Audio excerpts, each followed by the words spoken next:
Good morning class 12।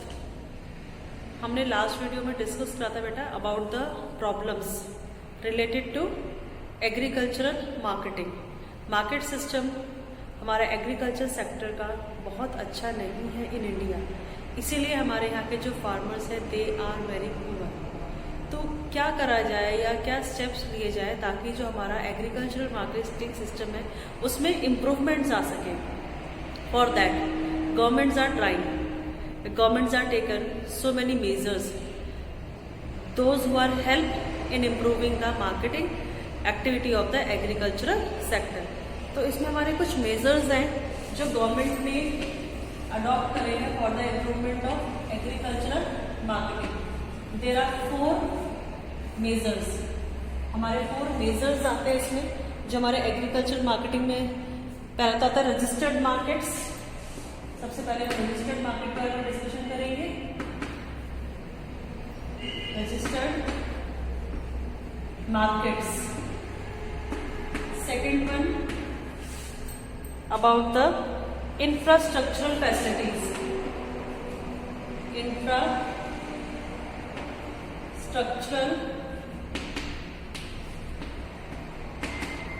Facilities, ठीक है।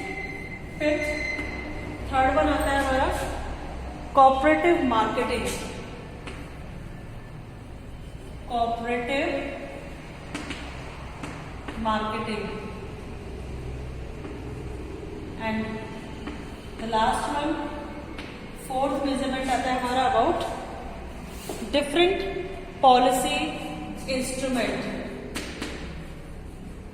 Different policy instrument. तो ये हमारे 4 मेजर्स हैं those who are taken by the government for the improvement of the agricultural marketing in India. तो सबसे पहले हम डिस्कशन करेंगे about the first required markets. In required markets जो रेगुलेटेड मार्केट्स हैं इसमें क्या है बेटा, the first measure was regulation of markets to create orderly and transparent marketing conditions. Regulated markets have been organized with a view to protect the farmers from malpractices of sellers and brokers. This policies benefited farmers as well as consumers. एक proper regulated market बनाया गया जहां पर transparent marketing conditions को apply करा गया। कहा गया कि एक मार्केट ऐसा होगा जहां बिल्कुल ट्रांसपेरेंसी होगी। ट्रांसपेरेंसी मतलब कि जो एक्चुअल रेट है वही दिए जाएंगे, जो प्रॉपर मेजरमेंट है, प्रॉपर स्केल है प्रोडक्ट्स का वो किया जाएगा ताकि किसानों के साथ कोई भी माल प्रैक्टिस है, धोखेबाजी ना हो। पहले ऐसा इस टाइप का कोई प्रॉपर मार्केट अवेलेबल नहीं था। तो जो किसान थे या फार्मर्स थे they are selling their goods to the brokers और सेलर्स। और ब्रोकर्स और सेलर्स क्या करते थे, जब अनाज तोल रहे थे उसका तोल कम कर दिया, वेट कम कर दिया, रेट कम दे रहे हैं, जो एक्चुअल रेट चल रहा है मार्केट में उस रेट से उनका जो फार्म प्रोडक्ट्स है वो परचेज नहीं करते, उसको रेट्स कम मिलते। तो ये सब चीजें बहुत ज्यादा थी पहले, जिससे जो फार्मर्स था उनको लॉस ज्यादा होता। तो उनका लॉस कवर अप करने के लिए या और ऐसा क्यों था कि why they are selling the good to the brokers और सेलर्स, बिकॉज कोई प्रॉपर मार्केट था ही नहीं जहाँ पे अपना सामान बेच सके। तो इसलिए गवर्नमेंट रियलाइज दैट कि फॉर द फार्मर्स एक प्रॉपर मार्केट होना चाहिए, एक रेगुलेटेड मार्केट।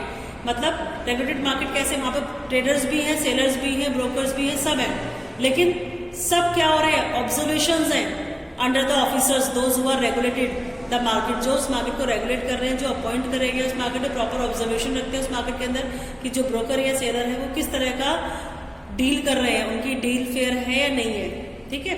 तो इससे कस्टमर्स को भी और एज वेल एज किसान को, दोनों को ही बहुत ज्यादा बेनिफिट मिला। फिर नेक्स्ट आता है हमारा infrastructural facilities. Government aims to provide physical infrastructure facilities like road, railways, warehouse, godowns, cold storage and processing units. Government का एम था कि हम किसानों को प्रॉपर इंफ्रास्ट्रक्चरल फैसिलिटीज भी प्रोवाइड करें ताकि उसकी हेल्प से भी जो हमारे देश के किसान हैं अपना जो गुड्स प्रोड्यूस कर रखा है उसे पूरे देश में कहीं भी क्या कर सके, बेच सके।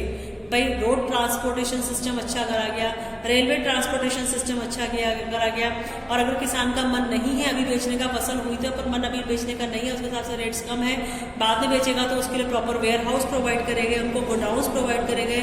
अगर कुछ चीज़ें ऐसी होती है जो कोल्ड स्टोरेज में रखनी चाहिए वो कोल्ड स्टोरेज बनाए गए, और प्रोसेसिंग यूनिट की भी फैसिलिटी प्रोवाइड करवाई गई, ताकि during with the farm products उनको कहीं भी किसी तरीके का कोई लॉस ना हो। आसपास सामान अच्छा नहीं बेच रहा, रेट कम है, देश के दूर देश में ही कहीं दूसरे प्रांत में जाकर बेच सकते हैं, फैसिलिटीज अवेलेबल हैं। अभी नहीं बेचना, वेयर हाउस में रख दीजिए, ठीक है ना। आलू है अब होने वाला है पर पूरे साल खाया जाएगा, जितना आप बिक गया ठीक, बाकी क्या कर दिया किसानों ने, कोल्ड स्टोर में डाल दिया, जैसे जैसे रिक्वायरमेंट होगी निकालते रहेंगे, बेचते रहेंगे, क्योंकि अगर पूरे साल पड़ा रहेगा आलू बाहर तो सड़ जाएगा, बेकार हो जाएगा। तो इस टाइप की इंफ्रास्ट्रक्चरल फैसिलिटीज प्रोवाइड करी गवर्नमेंट ने, ताकि फार्मर्स को जो लॉस हो रहा था in the field of agriculture वो लॉस थोड़ा कम हो सके। फिर cooperative marketing system, cooperative marketing system में क्या था, इसमें एम था कि फार्मर्स को अपने चीजों के सही दाम मिले, फेयर प्राइस मिले, और सही दाम के लिए marketing society are formed by farmers, एक सोसाइटी बनाई गई फार्मर्स द्वारा to sell the output collectively, जो भी आउटपुट जनरेट करेंगे उन्हें एक साथ बेचेंगे, to take advantage of collective bargaining. जब हम एक साथ, मान लो 100 किसान है, 100 किसान के सारा अपना आउटपुट उन्होंने एक साथ इकट्ठा करा और एक साथ गए मार्केट में बेचने के लिए, तो जब वो बार्गेनिंग करेंगे तो उस बार्गेनिंग का दबाव भी पड़ेगा सामने वाले पे। जब एक बात को 100 लोग कहेंगे ना तो अगले को सुनना पड़ेगा। तो गवर्नमेंट कहती है कि कोऑपरेटिव मार्केटिंग करें ताकि आप बार्गेनिंग अच्छी कर सके, और बार्गेनिंग अगर अच्छी करेंगे तो आपको अपने फार्म प्रोडक्ट्स के बेटर प्राइस, अच्छे दाम भी मिलेंगे। Milk cooperatives in Gujarat have been very successful transforming social and economic conditions of Gujarat and some other parts of the country also। एक मिल्क कोऑपरेटिव हमारा है गुजरात में, मतलब जहाँ दूध सप्लाई करते हैं तो उनकी प्रॉपर कोऑपरेटिव सोसाइटी, वो सब एक साथ अपना दूध इकट्ठा करते हैं जिनके पास गाय भैंसे हैं, और एक साथ खा के इंडस्ट्री को बेचते हैं। तो वहां पर वो अपने मन चाहे दाम ले सकते हैं इंडस्ट्री से। भाई एक ने कहा कि ज्यादा दाम चाहिए, बाकी 99 को कोई दिक्कत नहीं है, तो कंपनी उसे 1 से क्यों लेगी, 99 से ले लेगी ना। लेकिन जब सारे के सारे कहेंगे नहीं 50 नहीं 52 रुपए चाहिए लीटर का, तो कंपनी को 52 ही देना पड़ेगा, कि पूरे गुजरात की सोसाइटी बनी हुई है। किसी एक, अगर आप रेट दोगे सबको सेम रेट दोगे, अगर आपने मना करे तो कोई भी आपको सप्लाई नहीं करेगा, और आपको कोई सप्लाई नहीं करेगा तो आप लाओगे कहाँ से, कैसे सप्लाई करोगे दूध की, है ना। तो अगर आप एकजुट होकर कोई चीज कलेक्टिवली बेचते हो तो उसकी आप बार्गेनिंग अच्छी कर सकते हो, उसके इसमें आपको रेट्स भी अच्छे मिलने के पूरे चांसेस होते हैं। फिर फोर्थ आता है हमारा different policy instruments. Different policies instrument में क्या होता है बेटा, एक हमारी एमएसपी पॉलिसी है जिसमें गवर्नमेंट इंटरेस्ट देती है in some agricultural products to fix the price, की गवर्नमेंट फिक्स करती है प्राइस की, क्या प्राइस होना चाहिए।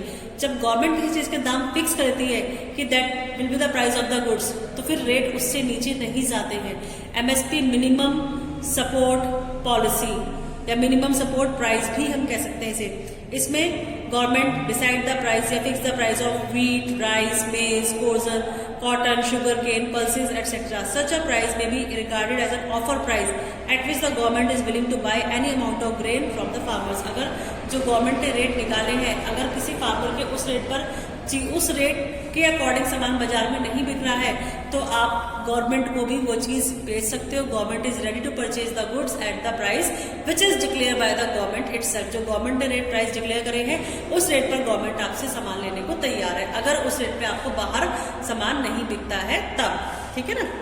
फिर एक आता है हमारा मेंटेनेंस ऑफ बफर स्टॉक। भाई जब गवर्नमेंट आपसे आपका प्रोड्यूस लेने को तैयार है, इट मीन्स गवर्नमेंट के पास क्या मेंटेन हो रहा है, बफर स्टॉक। तो food corporation of India FCI purchase wheat and rice purchase करती है किसानों से एट द प्रोक्यूरमेंट प्राइस मतलब जो प्राइस उन्होंने डिक्लेयर करा हुआ है उस रेट पर, और उसके हेल्प से दे मेंटेन अ बफर स्टॉक, और बफर स्टॉक को वो क्रिएट करते हैं एज अ सरप्लस प्रोडक्शन, और उस चीज को वो यूज करते हैं जब हमारी कंट्री में इन चीजों की शॉर्टेज होती है। जैसे कभी नेचुरल कैलेमिटीज वजह से अर्थक्वेक आ गया, फेमाइंस आ गए, बाढ़ आ गया, उसकी वजह से जब इन चीजों का स्टॉक शॉर्ट पड़ जाता है तो एट दैट टाइम गवर्नमेंट क्या करती है, उसका यूज करती है और पब्लिक में उसको डिस्ट्रीब्यूट करती है at the very nominal price.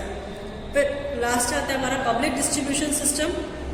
Public distribution system means the public distribution system in R India operates through a network of ration shop. सुना होगा राशन शॉप, राशन कार्ड बनते हैं और वहां पर क्या होता है, बहुत ही कम दाम पर सामान मिलता है। राशन शॉप्स पे असेंशियल आइटम्स बांटी जाती हैं like wheat, rice, kerosene oil and sugar, ये सब चीज़ें हमारी बेसिक चीज़ें बांटी जाती है ताकि at the very reasonable price, ताकि जिनकी इनकम बहुत ज़्यादा हाई नहीं है वो इन चीज़ों को राशन शॉप से परचेज करके क्या कर सके, यूज में ला सके। तो राशन शॉप्स पे जो राशन कार्ड्स होते हैं वो हर किसी के नहीं बनते, वो it depend on the income के अकॉर्डिंग बनते हैं। जिसकी इनकम कम होती है, यानी जो लोग मार्केट से महंगे गुड्स परचेज नहीं कर सकते, ये हम उनके लिए प्रोवाइड करवाते हैं। फाइन। फिर at last there is a conclusion what? Agriculture marketing has come along with interventions of the government. Agriculture market जो है वो गवर्नमेंट के इंटरवेंशन से ही है। However, despite of government interventions, agriculture markets are still dominated by the private trader. आज भी बहुत सारे प्राइवेट ट्रेडर्स ऐसे हैं, मनी लेंडर्स ऐसे हैं या पॉलिटिकल ऐसे हैं जो इसको क्या कर रहे हैं, डोमिनेट कर रहे हैं। And the quantity of agriculture products handled by the government agencies and consumer cooperative constitute by 10% only, by the rest handled by the private sector. और आज भी जो एग्रीकल्चर प्रोडक्ट्स की जो क्वांटिटी गवर्नमेंट के पास आती है, जो कंज्यूमर कोऑपरेटिव सोसाइटीज के थ्रू करता है, वो सिर्फ 10% ही है। 90% कंज्यूमर आज भी प्राइवेट सेक्टर को ही क्या करता है, पसंद करता है, वहीं पे अपना सामान बेचना चाहता है। फाइन। तो गवर्नमेंट ने मेजर्स तो करे हैं बट उसका भी बहुत अच्छा हमारा रिजल्ट नहीं है। अब इसके बाद हमारा नेक्स्ट आता है emerging challenges relating to market, तो that we will going in our next video. Thank you.